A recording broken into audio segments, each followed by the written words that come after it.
Hi అండి, నమస్తే. Welcome to our channel healthy రుచులు. ఈరోజు ప్రెషర్ కుక్కర్లో క్విక్గా చికెన్ కర్రీ ఎలా చేసుకోవాలో చూద్దాం. ముందుగా మిక్సీ జార్లో ఒక పెద్ద ఉల్లిపాయ వేసుకొని 4 ఎండుమిరపకాయలు, 1 స్పూన్ జీలకర్ర, హాఫ్ స్పూన్ మిరియాలు, 1 స్పూన్ ధనియాలు వేసుకోవాలి. తర్వాత ఒక చిన్న దాల్చిన చెక్క, 2 యాలుక్కాయలు, 1 నల్ల యాలుక వేసుకొని తగినన్ని నీళ్లు పోసుకొని మెత్తటి పేస్ట్ లాగా గ్రైండ్ చేసుకోవాలి.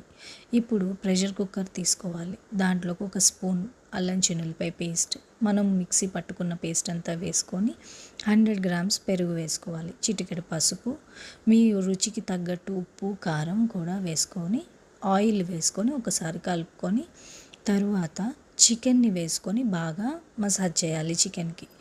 తర్వాత కసూరి మేతి వేసుకోవాలి. మీరు కావాలంటే ఇది ఓవర్ నైట్ మ్యారినేట్ చేసి ఫ్రిడ్జ్లో పెట్టుకొని తర్వాత రోజు కుక్ చేసుకోవచ్చు. ఇప్పుడు గ్రేవీ కన్సిస్టెన్సీకి తగ్గట్టు నీళ్లు పోసుకొని స్టవ్ మీద లో ఫ్లేమ్లో అట్లీస్ట్ 4 విజిల్స్ వచ్చే వరకు పెట్టుకొని మొత్తం ప్రెషర్ అంతా పోయే వరకు ఉంచి తీసేసుకొని ఓపెన్ చేసి చూస్తే ఇలా ఉంటుంది. ఇప్పుడు మనకి ఇంకా థిక్ గ్రేవీ కన్సిస్టెన్సీ కావాలనుకున్నప్పుడు మళ్ళీ స్టవ్ మీద పెట్టుకొని బాయిల్ అయ్యాక మనకు కావాల్సినంత గ్రేవీ వచ్చాక 1 స్పూన్ నెయ్యి, గార్నిష్కి కొత్తిమీర వేసుకొని దించేసుకోవాలి.